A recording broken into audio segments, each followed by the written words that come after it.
We'll see. What's up, guys? It is your girl, Sarah from Sarah Styles. Thanks so much for joining the Monday accountability call. This call is open to anyone. Today, I have Angela on here from Blooming Brand. So we're going to talk about her week, how her past week has been, what she's going to be doing for the next week, anything that comes up in between, and then I'll also be checking in on the chat. I'm going to note too that I have a podcast now, which essentially is a lot of these YouTube go onto a podcast. So if you're listening to this on podcast, make sure to follow. Is that what you, I don't know what you do on a podcast, but whatever you do on a podcast, if you like content like this, make sure to follow, subscribe, whatever it is, so that you can hear more content. And if you want to see me and Angela's beautiful faces, hop on over to my YouTube and watch it there. So we are going to check in while I let people kind of catch up. This is a weekly accountability chat. This is Angela's first time. I will let her introduce herself in a second, but it's a weekly, every Monday, 6 p.m. Mountain Standard. I have this an accountability chat. We come on and kind of just keep each other accountable, what's going on, and all of the things in between. We learn and grow from each other. It is open to anybody. I ask people to come on sometimes if we're talking and it happens, but you can always reach out to me and say, hey, I want to come on and chat. I have availability for 3 people. Sometimes it's 1 person, sometimes it's 3 people. So if you ever want to come on, send me a DM and you can come on the video, or you're welcome in the comments as well. If you're catching this in the recording, definitely leave a note down below in the comments and let us know how your week was and what you're working on this week. So Angela, as people hop on, let's go ahead and introduce yourself. Tell us a little bit about who you are, how you got into reselling, maybe a little bit of what platforms you sell on, and any other information you think would be useful for us. Awesome. Thanks for having me, Sarah. I'm Angela with Blooming Brands, and I currently only sell on PoshMark. I am a full-time reseller there, and I have been full-time for about 3 years. I started reselling back in 2015 when I was working in corporate America, and my sister was like, you have got to start selling your clothing because you're giving this stuff away and it's ridiculous. So after about 6 months, I downloaded the app in January of 2015, and by May, I started listing some items just kind of as a hobby. I found it really strangely fun. So Addictive. yeah, addictive. And I, of course, loved putting that money back into my wallet so I could go buy more clothes to wear to corporate America. And so that just kind of was it. Back in 2017, after 20 years, I found out that I was going to be surplus from my position. And my husband and I sat down and he's like, well, what do you want to do? And I'm like, I don't know. I just have so much fun selling on PoshMark. And I wasn't in fashion at all. And I don't even really think that I would say that I was like extremely fashionable. But I just knew that it made me happy. And so we figured out a way to become debt free other than the mortgage. And I started reselling full time, and I haven't looked back. Did he, because I think this, I mean, as long as you're willing to share this, I think sometimes spouses, I've heard a lot of like spousal conflict, and they're like, this is ridiculous. Like, you cannot do this. And it's good to see full-time resellers, like, you can absolutely do this as a living. But when he said that, or when you told him that, was he like, I don't, like, you're kind of crazy? Or like, what was the process there? Did he? Well, he definitely is the conservative of the family. And so we did budgets, we ran numbers, we looked at our debt. And thankfully, we had planned for the future ever since we had both started our careers. And so the numbers just kind of worked. And it's funny because I never dreamed that I would be at home. I never really longed to be a stay-at-home mom or work from home. But I don't know, it just came to me. And it was like, you know, I think we can make this work. And so we did have to do some things to buckle down. We did have to make some changes to our lifestyle. And we did downsize to a smaller home.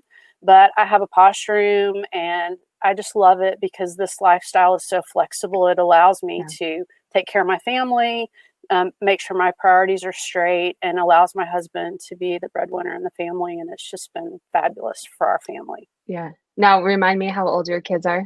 I have 1, and she's 9. 9, okay. Yep. So she's heading into 4th grade. Yeah, it is absolutely nice in general, but like for now, with not knowing about remote learning and what, like all of, I'm hearing an echo. Can you guys hear an echo? It's just me. I don't.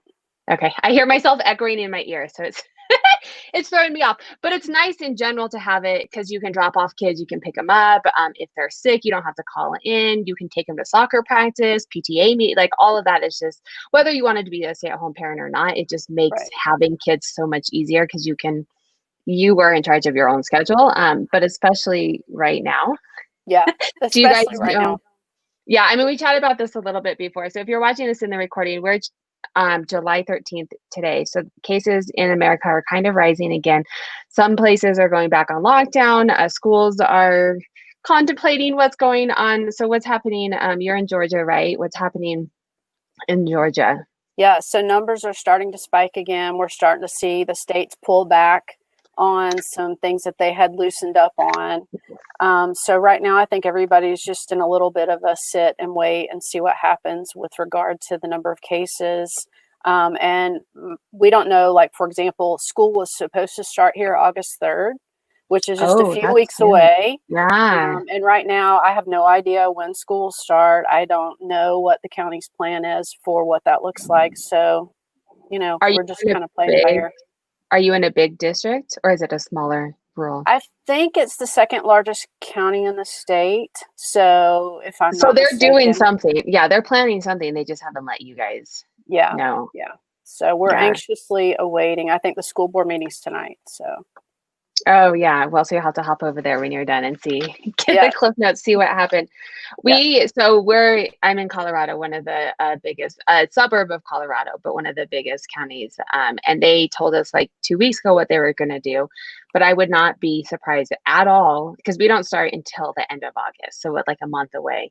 I wouldn't be surprised if their plans change based because when they made that plan, like we had just opened up and everything was okay, and yeah, so I'm on edge too, even though there is a plan in place. I fully intend yeah. that to change, or like our options are you can remote learn or you can send them in person. I wouldn't be surprised if they go to if they change that, right? So we're kind Yeah. of antsy. Well, and our church had announced that we were going to start going back to church in the middle of August, and then they came out this week and said it's going to be at the beginning of the year. So, Oh, really? yeah. So Right. people are taking this very seriously, and I really think school's going to be, it's going to be Yeah. maybe a little bit more of the same as the spring. Yeah, I think, yeah, I'm kind of leaning that that's going to happen too, but we will have to wait and see since we're not in charge of that. What we are in charge of is our business. So how is Right. this impacting? We were chatting a little bit about this before we went on. How is this impacting your business and what have you noticed is happening? Because you've been doing this long enough to say, oh, compared to last year and Right. previous summers. So what's been going on So there? I will tell you, when this first hit, I was a little bit stressed because one, with homeschooling, I didn't think I'd have the time to put into my business. And I was really concerned about that. I used the time that she's at school to really list and work the business. And what I found has been surprisingly good news. Somehow, I guess because it's like my happy place, I have actually been able to list more than I ever thought I could with my husband and my daughter at home all day. And two, sales have been very good. I mean, I've had record months that exceeded any other months in the past. So I think the people that were already shopping online are shopping online more. And I think other people that weren't comfortable with it are now getting comfortable with it.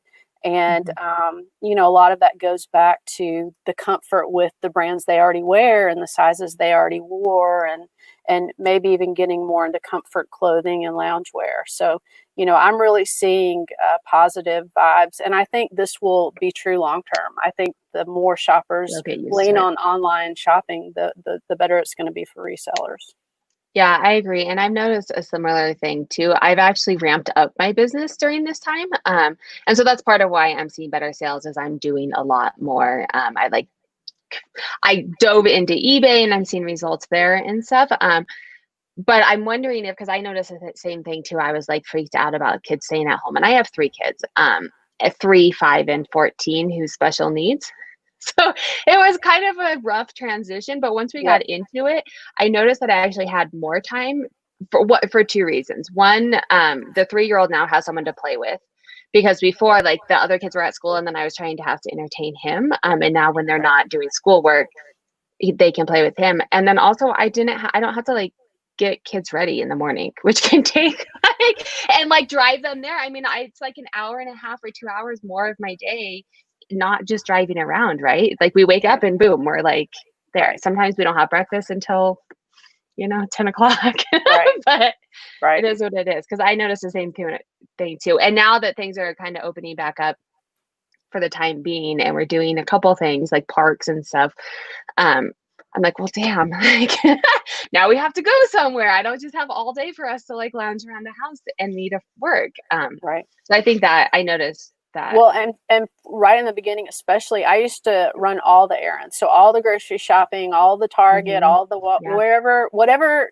was needed last minute, that kind of fell on me. And when that all stopped, because we just buckled down and we didn't leave for, I don't know, it felt like 60 days. It was like, wow, I have all this time. What do I do with my life? And I listed. So. Yeah. So, and actually Liz is going to be joining us. Hey, Liz, if you guys have watched my channel before, you're familiar. Oh, you're on mute. Here, let me unmute you. There you go. Hi. Good. You've probably seen Liz before if you've been on my channel. She's a wealth of knowledge.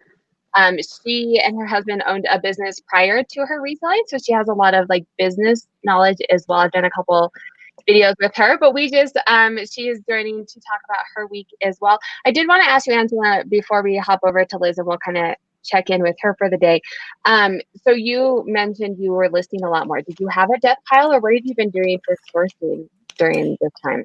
Yeah, so I run a consignment model. I do not source. All of the sourcing comes to me. I have over 50 clients that bring me stuff. And even through the quarantine, I was getting deliveries weekly that I would let kind of sit in my garage for a few days. So yes, I had a money pile, as I like to call it, and it probably would keep me busy for the next 365 days. Yeah, that's awesome. So I'm going to check in with you in a minute, Liz, because she brought up, I want to ask a couple questions about consignment, because I'm doing one consignment person right now. It's my brother-in-law, so I don't feel like it counts. But we're kind of testing the waters. So when you first started out, how did you find consignment people? And then kind of what is the model, like percentages and drafting, like making sure everyone's covered and stuff? How does that work? So when I lost my corporate job in 2017, of course, that was kind of an event in my life. After 20 years, I had been in Yellow Pages, and I knew a lot of people in corporate America. So, I was walking every day with a friend, and so we started talking. She's like, "What are you going to do?" And I had confided in her that my husband and I were exploring maybe I would resell on PoshMark full time. And she's like, "Well, I'll bring you clothes." And I was like, okay, I'll sell them for you.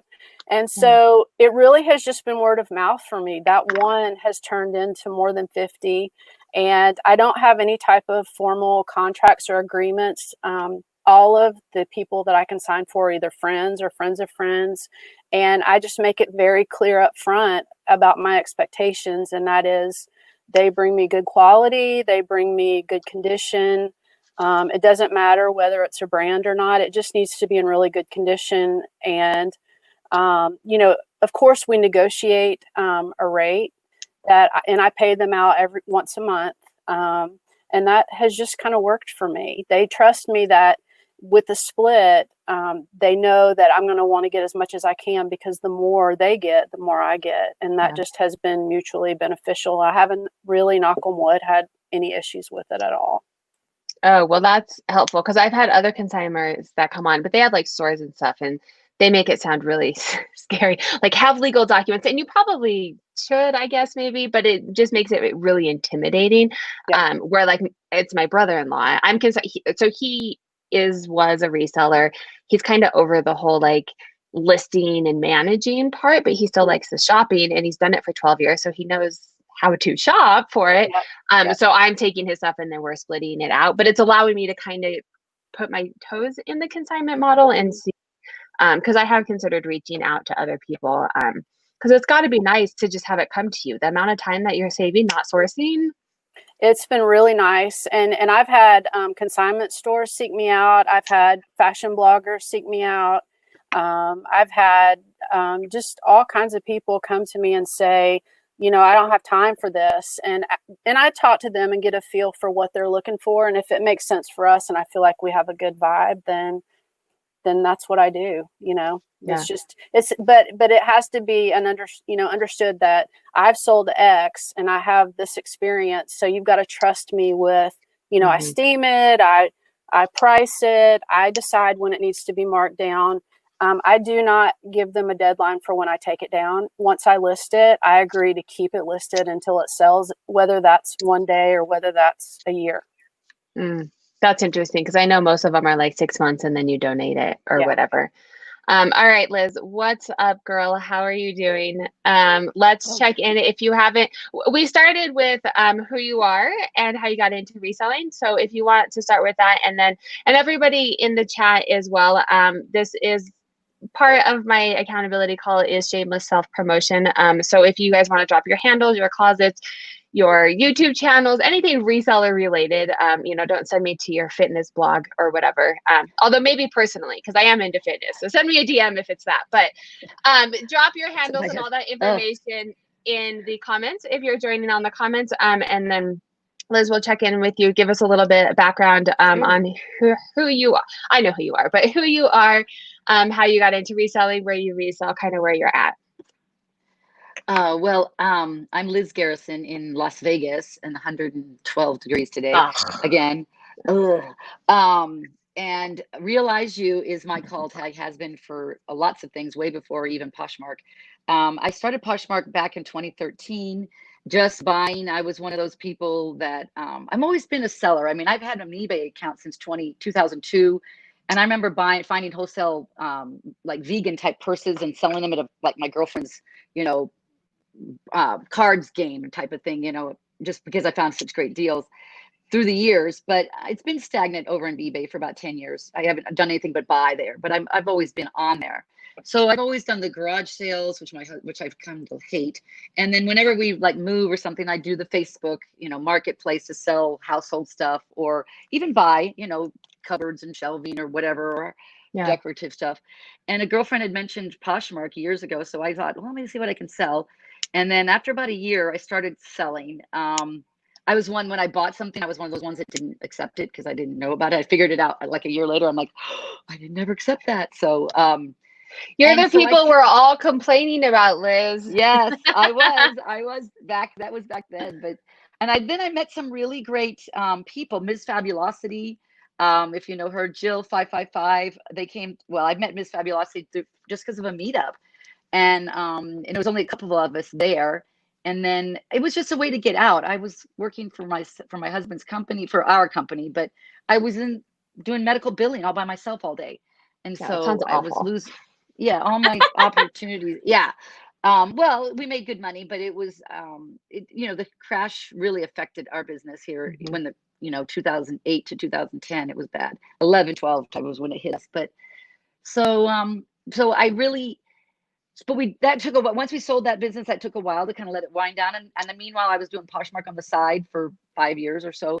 And about 2 years ago, I'd say a year ago, January of 2019, I officially said, listen, I'm going full time with this. And my husband was like, okay.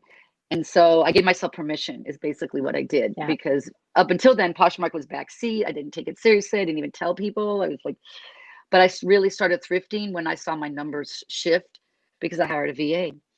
And once that happened, then I went, oh, wow, this is real. This could be really, really cool. And by then I'd learned some stuff too. So learned the brands and met people and was paying attention and trying to get, pattern everything. So yeah, and Liz is a PoshMark boss. I've seen her numbers. I don't know how frequent, how willing she is to share numbers with her, but she knows her shit. So I'm going to check in with the chat really quick. What's up, Janice? You have a question? Oh, no, that's not the question I was going with. Quick description, quick deposit. Angela, were you part-time posher while in the corporate world? Yeah. I was a part-time posher for 2 years before I went full-time. And what did you do in the corporate world? Do you feel like it has helped you poshing at all, or? I was in distribution for Yellow Pages across the country. So yes, I would say that it helped me in some ways. It helped me in other ways, maybe not so much. But I mean, I had like a multi-million-dollar budget. So numbers on Poshmark are extremely important to me. And I know that's near and dear to your heart as well. So yes. Well, and because I was in corporate America doing numbers as well. And I think that's kind of what I love about the community, reselling in general, but the community is you don't like go to school to be a reseller, right? You're not like, I got my degree and now I do it. Everyone that you meet has such a big different background and comes to it with different knowledge and a different perspective, which is why I like doing these calls and talking to so many, because you can learn so many different people that come to it with a different perspective, and we can all be successful in different ways. It's not like you have to do it this way, right? And that's something that I know me and Liz have talked about it. You'll watch a YouTube video and they're like, you have to do it X, Y, and Z. And there's lots of different ways to get the same result. Yep. I did have, oh, go ahead. I think that's one reason Poshmark just makes me so happy is I went to school to be a graphic designer. So the creative side of reselling, you know, the photography, the wrapping, the flat lays, you know, the colors of the clothing. I mean, and even just learning the brands, I don't know, it just makes me happy. Yeah. Well, and it's amazing that you're 3 years into it full time and it still makes you happy, because I think a lot of times you get resellers that are like, oh, this is going to be so easy. And I'm going to buy something for 50 cents and sell it for $500 and be rich with no work. And then you get into it and you're like, well, crap. It's a lot of work. We make it look very easy. I will say that. Yes, it is for sure. Duncan is saying perhaps people good at shopping should team up with an eBay seller who likes listing and work together. And this is actually something that I'm learning from watching Chris from A Daily Refinement. We're kind of working together on some mentorship stuff and just watching him in general. He's a big advocate for that. And I have kind of been doing some of that model and just other things. Like, I don't like listing. I hate listing. And so I don't mind taking pictures. I could take pictures all day. I can take pictures with my children interrupting me and go back to it. Listing is really hard to get done. And so I pay someone else to do it. Like, there's nothing wrong with paying other people. And you had mentioned a VA. And that is a little bit of taboo on Poshmark. So if you guys don't feel comfortable talking about it, I totally understand. But if you are willing to talk about it, because I saw you, Angela, kind of shaking your head too when Liz had mentioned the VA. On Poshmark, well, I guess in general, are you guys using help? You're both full-time resellers. Is it 100% you, or do you have an assistant or a virtual assistant, or like kind of talk about your business model from that perspective? Go ahead, Liz. I hired a VA to just share my closet, and I was assured it was a person in the States, and this was a year and a half ago, or at least a year and a half ago. And so when the results started happening, that's what really shifted me. From other than that, I do it myself. Now I just hired a VA to do cross listing, because I don't keep my pictures. I don't want to sit there and screenshot and then have to load them into eBay. And I know some of these computer whizzes have ways of just moving the pictures. I haven't been able to do it with my existing hardware, my existing computers, like, you know, just be able to move them from one platform to another. I don't know, other than downloading. I don't want to deal with it. So I am paying someone right now 50 cents a listing to just, I've already done the listing on Poshmark, and I'm just having them go through and move a bunch to eBay for me, because I really want to explore the eBay demographic and the, you know, the breadth of their demographic, the international. Some of the brands that I wind up picking up are brands that most most millennials don't get, like they don't. Donald Pliner, I heard them say it, it's Donald Pliner, it's not Donald Plinner or whatever.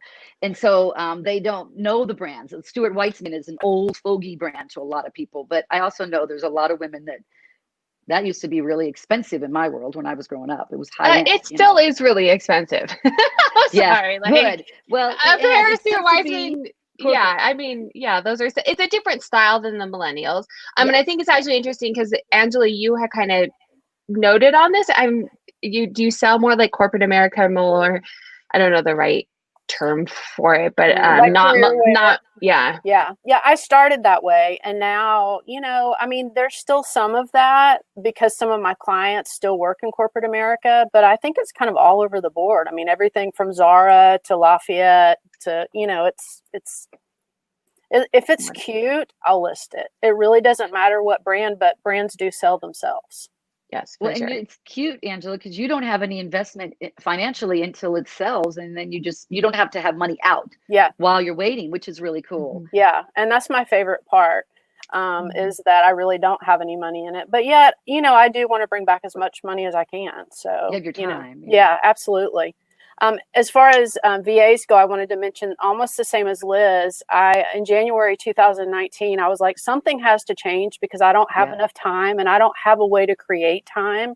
I'm one person, and if I want to scale this or make this something more, I've got to find a way to give somebody a piece of this that I hate, and sharing was the one piece that I just despised.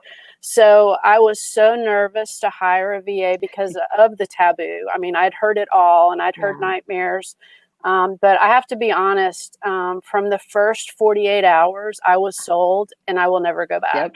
I have not changed VAs, and I highly recommend them. And for a long time, I didn't talk about that unless it was like to the local North Atlanta Posher group.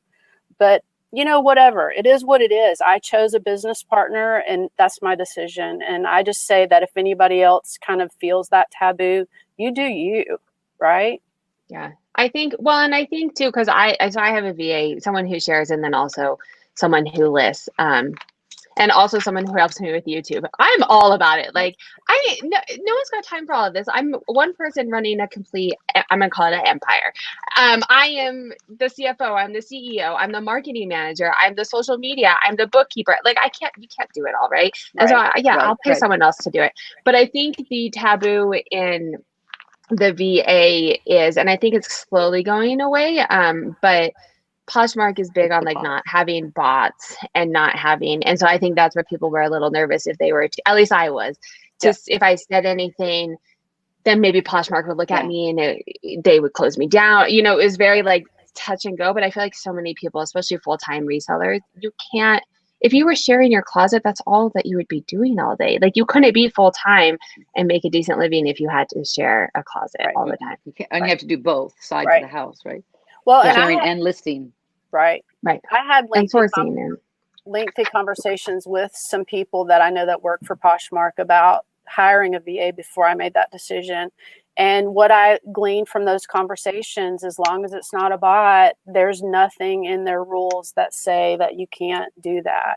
Yeah. So, they have to be, and I've heard too, they have to be in the US. It has to be US IP address. Yes, absolutely. Although I've talked to a couple of people that said that they have VAs that are in the US and they have been fine. So I've also talked to people that use bots and they're fine. So, I'm not willing to take that risk because that's a pretty big gamble for me, but you do you, right? Yeah. Yeah. All right. So now that we're halfway through, let's get into the topic at hand. And this is where I was telling you, it's just casual. We kind of just talk about everything that comes up in between. But last week, let's talk about your successes for last week.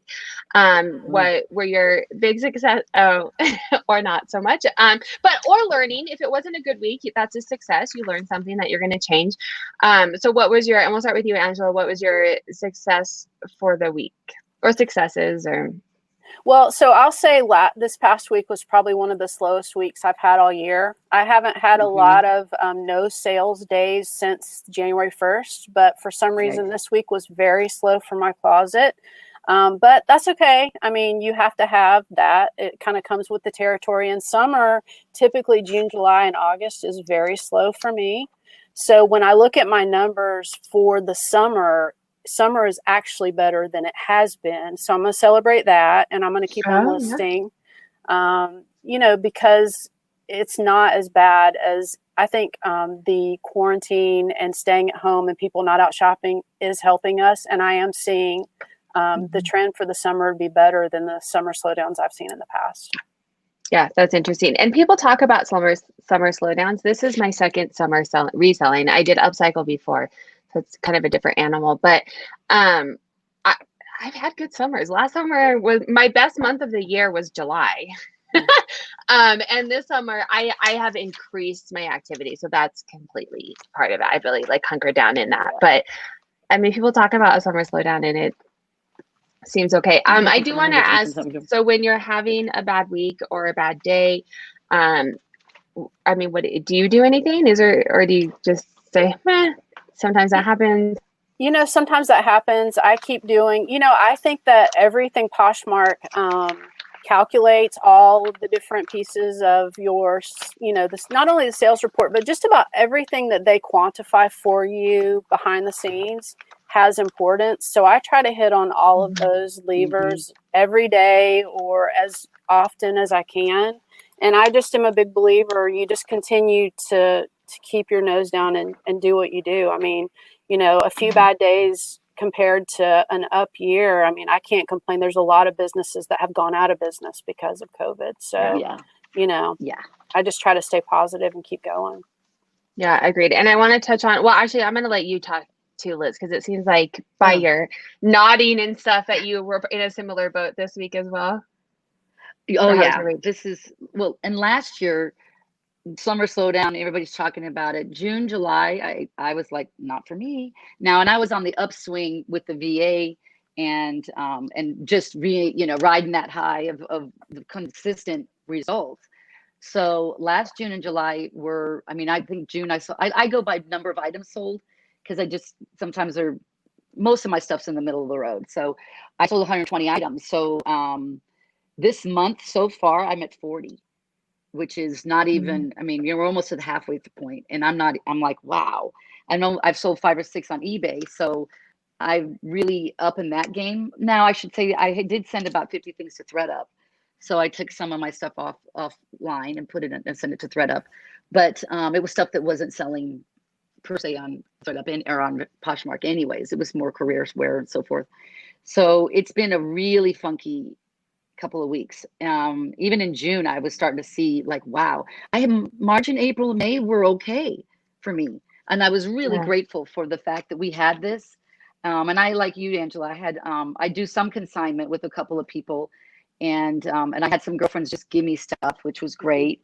And it was lower end stuff Target stuff that I don't normally pick up, but I listed it and it sold.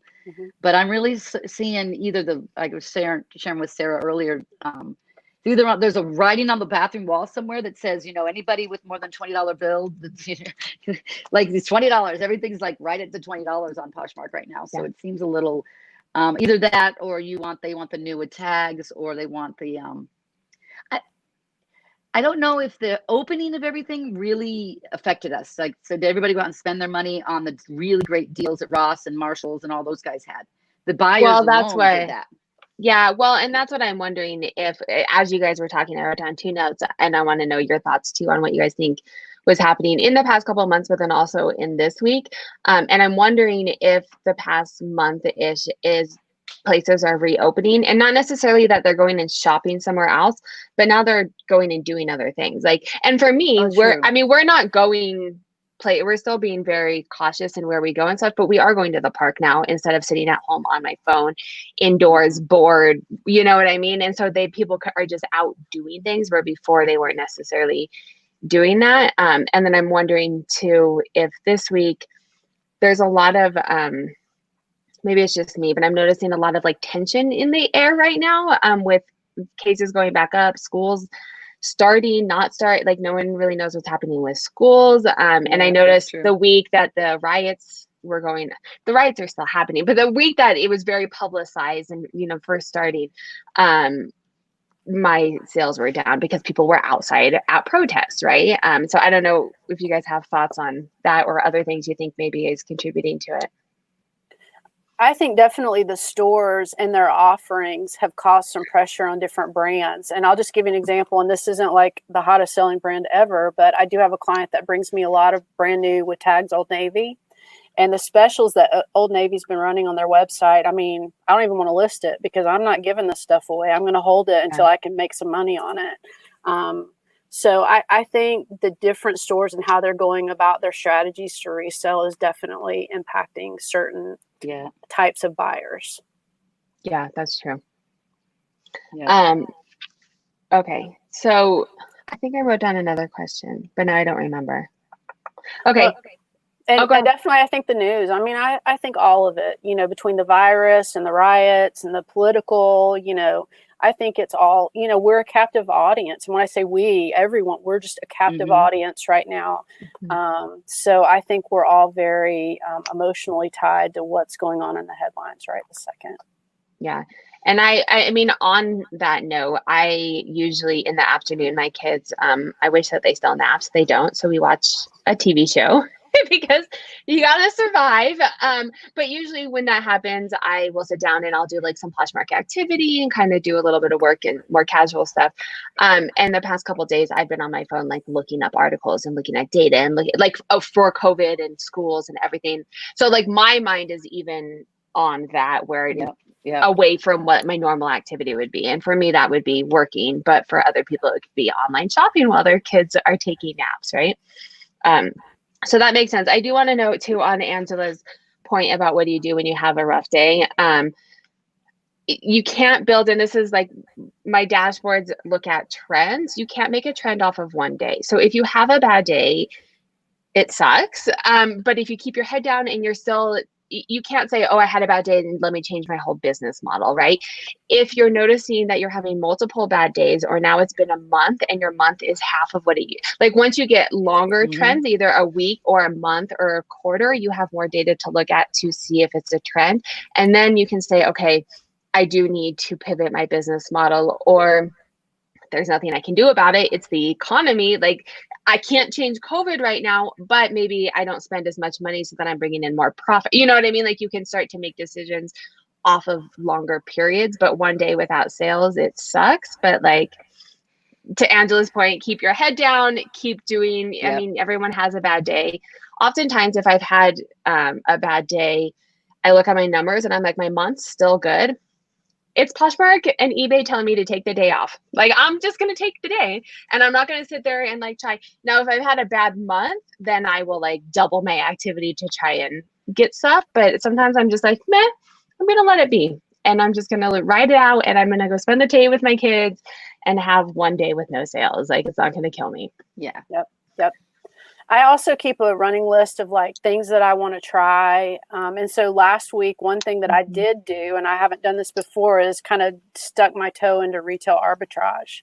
And so I, bought a handful of things and listed them and am seeing how quickly some of those things and how easy they are to flip and how much more money you can make on them. So, I mean, when it's slow, if you've been wanting to try something different, don't like go like crazy, but go try it and just see what happens.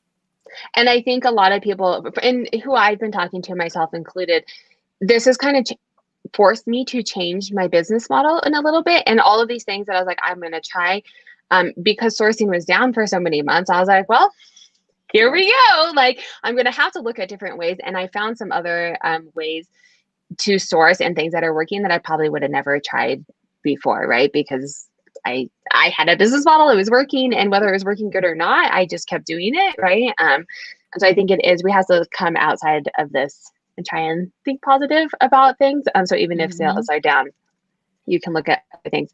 Catherine is saying, this is so helpful. My sales plummeted and it's so hard to find motivation to list. Usually I love listing, but I'm not seeing much in July except for people who like everything and never buy on Poshmark. Yeah, that's hard. We can relate. Yep. Yeah. I do check. One of the things I have to kind of check myself is I look back through my solds and then I run comps again, and stuff is probably priced too high. Yeah. Or, I have to get a reality check with what I think I want, and or it's there's a lot more of it on the site now, or I got to shift off of, I've done some retail arbitrage, especially when the store's open. I bought some stuff, Rebecca Minkoff shoes, new with tags. But if I go look now versus when I listed them, there might be a ton more of them. So now I've got to really, make decisions about it. So I kind of go through my stuff again and just, like I said, check myself as far as reality check, let it go. Or even in the past, I have a vision or a feeling that I sold this for more. And then I go look and go, well, no, not really. I didn't. Dresses were going for 10, 12, 14, 15, if they were, average everyday dresses. So, and then I also know right now I have a lot of career wear. I'm not going to push on it, and I'm not going to expect it to go until it's crazy to expect it to go. Yeah, So people I have aren't to going in kinda- the office. Yep. Unless it's a Maybe it's blazer. You can Yeah, sell it's just- blazers right now. right because Okay. of Zoom calls. I was just gonna Yep. say unless it's a blazer because I wear it on. My husband had he works from home normally part-time and now it's full-time, but he had a meeting with like a chief officer this week and normally he's like in gym wear or whatever because his team doesn't care, but he had like a big up meeting this week and I go in and he has like this nice button-down shirt on and like gym shorts. Pajamas. Yeah. It was so funny. But that's what, yeah, definitely blazers and top stuff, but not your career wear. And I think you had a good point too, Liz, about I think I read on an Instagram post or heard someone, I don't remember who said it, but someone said not to get emotionally attached to your inventory. Wow. And it's hard to do, but that's absolutely right. And I think right now, especially checking your comps, it's getting oversaturated because people are at home now and you're getting people new resellers who aren't necessarily resellers, they're cleaning out their closet and they're like, I don't care, I'll take $10 for this. So checking your comps when things are slow, I think is actually a really good idea. And checking your SEO. I always check SEOs. I don't rephoto things because I don't want to do that. For the most part, I don't. Yeah. One thing that I found really helpful in the last few months is using that inventory report and sorting it by number of likes. And so if there's 1, 2, or 3 very few likes, your price is probably too high depending on how long you've had it listed. And so I try to go in and, a few dollars, just kind of move it a little bit and a little bit until I start to see some activity. And then if you have a lot of likes on that stuff, you just have to come up with a strategy, whether you're going to work it through closet clear out or, however you're going to do that. But if I focus on the ones with the most likes when it comes to a day where, they want you to drop it by 10% or whatever, if I focus on those 25 like top items with the most likes, I can usually sell quite a bit of those items. So that inventory report is worth its weight in gold. To me. You are speaking you're speaking my language, girl. Something that, because I sell on eBay too, and I have a love-hate relationship with both of PoshMark and eBay, both pros and cons. But something that kills me on PoshMark is one that you can't just sort that way in PoshMark. Like you have to export the report, and then it's more time-consuming to do it. And also, likes don't always. I mean, sometimes likes mean something, but sometimes they don't. And so like, I mean, I'm not saying what you're doing is wrong, but that's the best that you have to go off of. But I wish that they would give us just a tad bit more of like views, because sometimes you can have items that sell with absolutely no likes on it yet. Right. Or you have an item that I've had for a year and a half that had 135 likes on it and I couldn't give it away. So that's my little bitch fest about PoshMark. No, I agree with that totally. I mean, I've sold things with 0 likes. The person that bought it didn't even like it. So, I don't know how that works. But But the other thing that I think is really important is aging. That report shows you how long that item has been listed. And so I definitely look at that and I try to relist the oldest few, 3 to 5 to 10 items in my closet every single day to try to reduce the overall aging in my closet, because I definitely think that impacts the algorithms as well. And I am a firm believer that if you have a bunch of signs in your closet that are old, you need to go and rebuild those signs or get rid of them completely, because I think it hurts your sales. I think the aging hurts your closet. That's interesting. And so you think just having old inventory and not relisting it is like because it's been sitting around forever? I've never heard that, but it totally makes sense. You think it actually hurts? That's interesting. Age is something they give you on your inventory report. Yeah. And so why would they give it to you if it didn't matter somewhere in the algorithm world? I mean, I fully believe that if you can do some things every day to lessen the aging of your closet, it's going to be just one more lever that you can pull. Mind blown. I love it. And I agree with you too. The things that I do on PoshMark are things that they don't like give you a list, but they basically do give you a list. Like, hey, what are we tracking? We're tracking that because we want you to be doing it. So if you're new to PoshMark and you're not as familiar, I know you guys know this, but just for the people watching, if you go into like your PoshMark stats, it will have like your self shares. It'll have new closet things that you do. other people share. I don't remember all of the things, but those are definitely things that you can focus on because Poshmark is tracking that for you because they want you to be doing it, right? So if you're like, I don't know how to do Poshmark, like start there. Self-shares for sure. And then the other things that they're tracking, I hadn't thought about aging. I got out of the habit of relisting. And what's interesting is you hear a lot of resellers. I find the majority of, I don't want to say that because I don't know if that's a true statement. A lot of resellers that I talk to, full-time resellers, are eBay sellers. And there's nothing wrong with that. But they have it, they're like a put it there and let it sit and just get more stuff and let it sit there.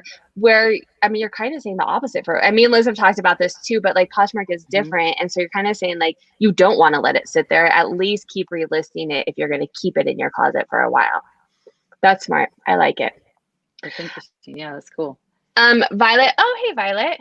A different name here. This is Violet. She was on last week. Jasmine. This is Jasmine. Do you know her, right? What is it? What Jasmine's her real name? Violet is just her closet? Yep. Okay. It's confusing because I keep calling her Violet.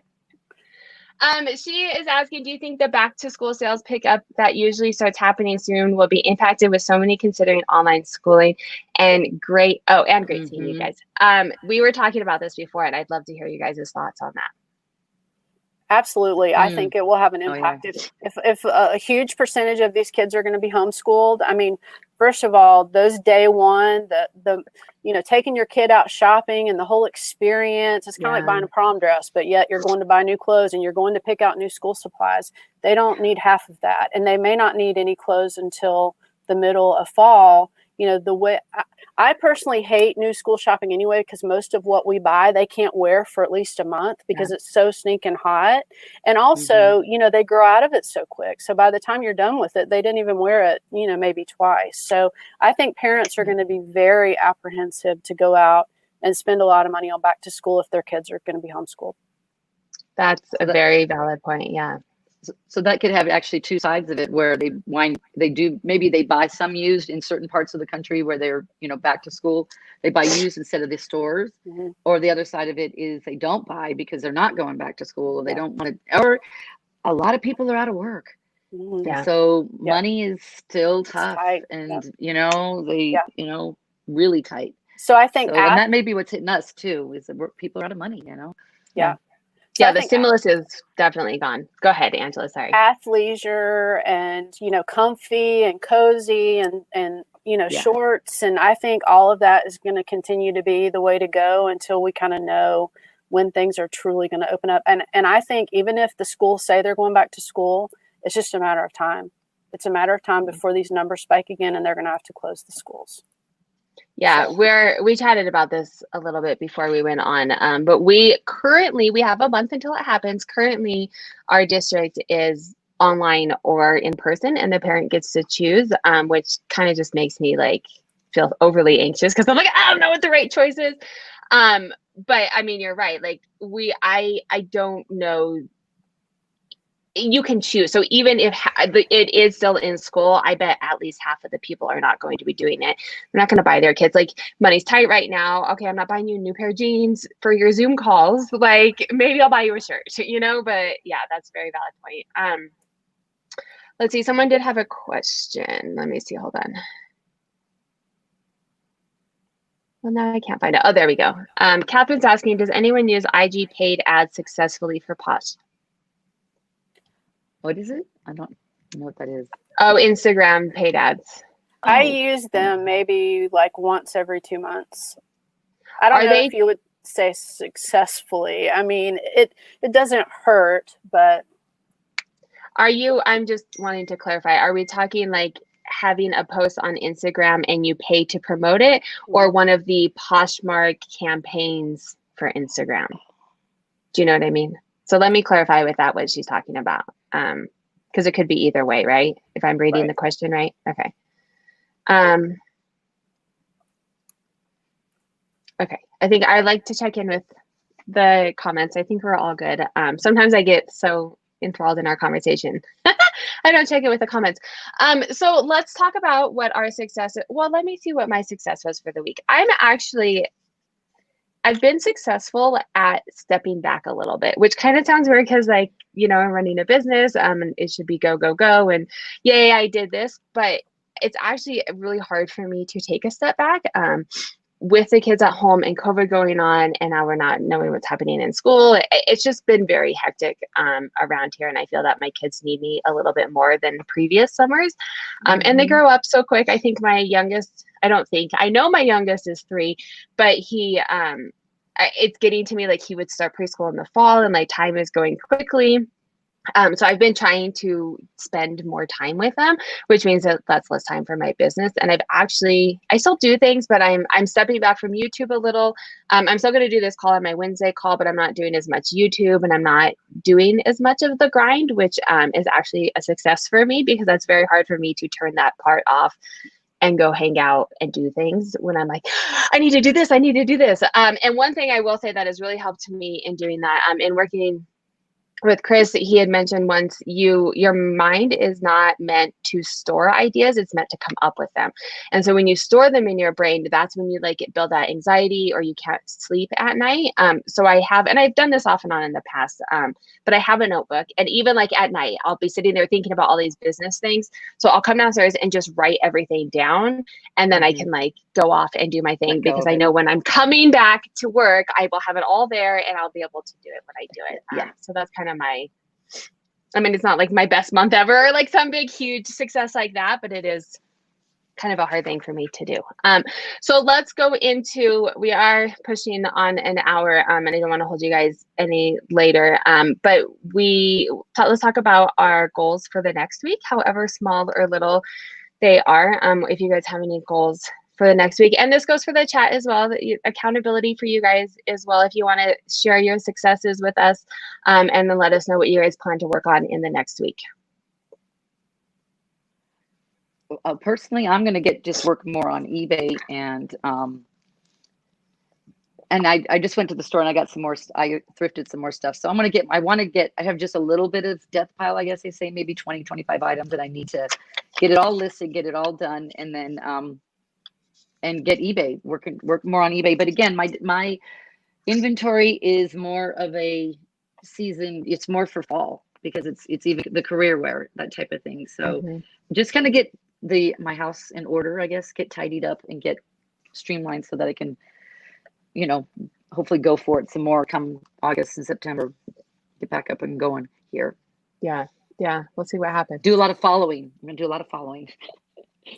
Yeah, well, the daily activities. Fall is starting to sell. I'm seeing sweaters and jackets and pants and suede and corduroy start to sell. So if you have some of that in your money piles to list, I highly recommend doing that now.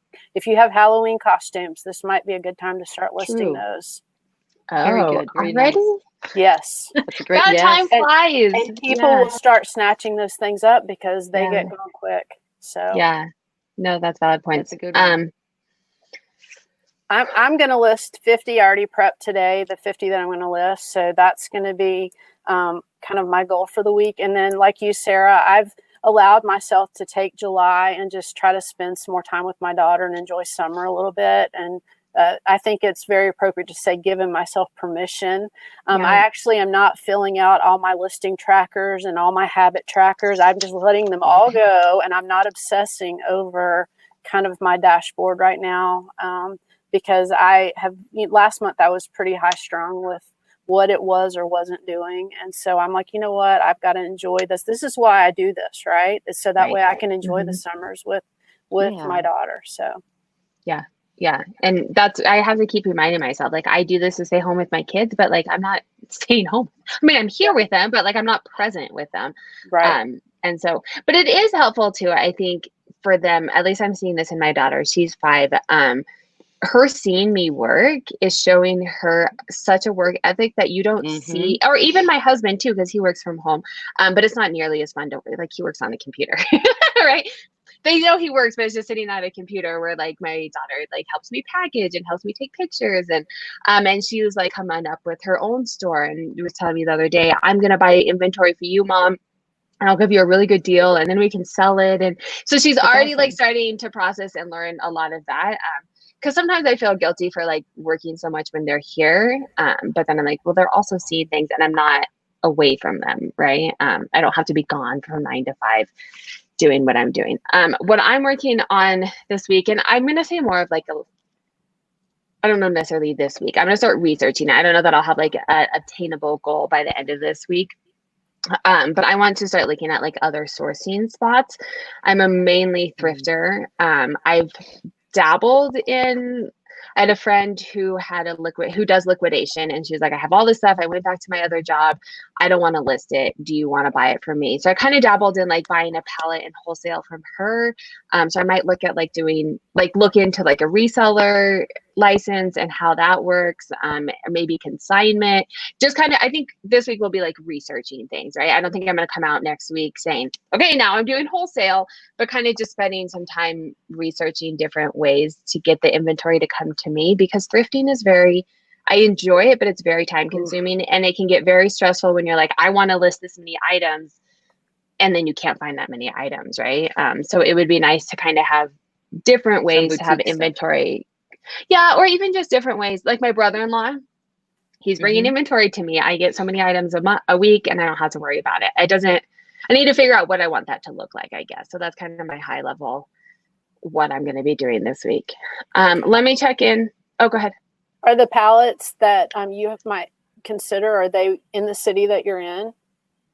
I don't know. I have no idea. That's what I need to research. Yeah. Why? Yeah. So I would ask them if you can, if you find some, ask them if you can come and look through them instead of just buying the whole pallet. Come and pick and choose what you want. There you go. Yeah. I mean, the worst they can say is no, right? But if you can, then you can at least get the brands that you know work for you. Yeah, which is true, because I bought this palette from her. It was athletic wear, which is why I felt more comfortable right now. Normally I wouldn't have bought it, because they're selling for like $17, $20, which is lower than, especially new with tags, lower than I would like to see. But like right now is the time for it. But you just had to buy everything. So like all of the Nike's gone. Most of the Adidas is gone, but then I have like Ideology that's probably going to like sit for a while. So being able to pick, but that's kind of what I'm working on, is figuring out, like, I don't even know how it works. I know you have to have a reseller license, and then I have to figure out what to do after that. So that's kind of my goal for the week. On that note, I am going to call this, but I would like for you guys to absolutely do a little bit of shameless self-promotion. That goes for the people in the comments as well. Leave your Instagram handles, your YouTube channels if you're running a sale. I know a lot of closets do reseller boxes if you're doing one of those, or mystery, but whatever it is, leave their stuff in the comments, and then I will let you guys tell us a little bit about where we can find you. And if you guys have anything else that you want to share, you can both feel free to come back when this recording goes up, and leave any links that you want to your closet or your Instagram or whatever it is. So Angela, shameless self-promotion. Well, thanks for having me, Sarah. This has been so much fun. I'm blooming brands everywhere. So Instagram, which I've been trying to grow Instagram for years. It's so painful and it feels like another job. So follow me, please.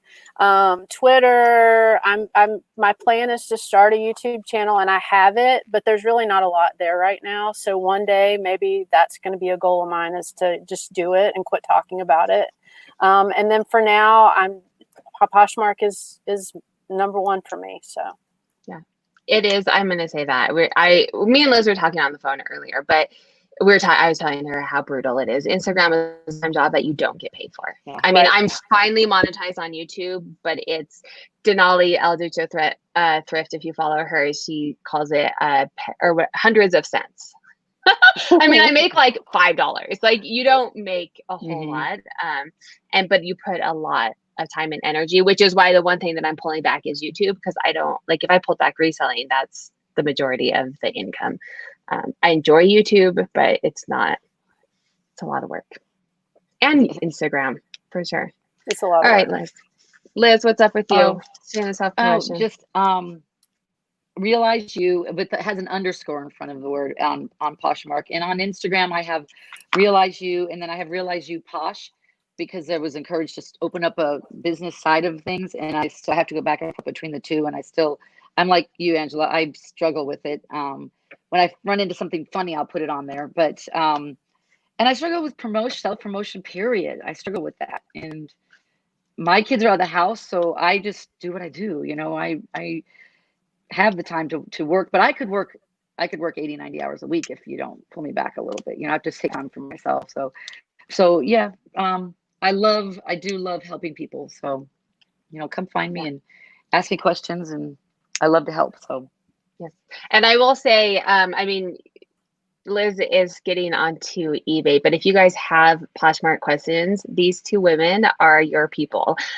They both are killing it on Poshmark, and they're on Instagram. Like Liz said, she doesn't post all the time, but anytime that I reach out to her, she will always comment back. And Angela is pretty active on Instagram. I see her posts all the time and DMs and stuff as well. So if you guys have Poshmark questions, any three of us for sure, but definitely reach out to either one of them. They know their stuff, and they know how to help you guys get those sales and to get to where you want to go. So thank you guys so much for coming. I hope you guys have a good night. This is every single Monday, 6 p.m. Mountain Standard. You both are welcome on anytime that you would like. So just send me a DM if you would like to come again, the comments as well. And if you want to check in and watch the recording, or it is a podcast now as well. So you can listen on a podcast if you don't want to look at my face. I had a lot of people that were like, I can't watch it on YouTube because I can't do other things. So I'm putting it on a podcast. But so there is a podcast as well. Or if you're listening to this in the podcast version in a couple of days when I have the time to put it up. So thank you guys so much. I am doing What Sold Wednesdays every Wednesday, 4:30 p.m. Mountain Standard. Every Wednesday, 4:30 p.m. Mountain Standard, I'm going to get on and tell you what sold for the week. I used to do it once a month. Yeah, I used to do. You can go on. They're all up on my YouTube, and so you can hit a reminder, so then you don't have to remember what time is what. But every Wednesday, except for the first Wednesday of the week, because I'm going to be talking with Chris. I used to do it once a month, and then it just got to be really long because, I was making more sales, but then it was like lots of sales I had to go over. So I'm doing it once a week. So make sure to hit the reminder for that, 4:30 p.m. Mountain Standard every single Wednesday. So for the first Wednesday, it's 6:30 with Chris from A Daily Refinement. So that's it. That's my shameless self-promotion. I hope everybody has a good night and is staying safe and sane in whatever capacity is best for them and their family. And thank you guys both for joining, and everyone in the comments as well. Have a good night. Thank you. Thank you. Thank you, Have a guys. good night. Okay.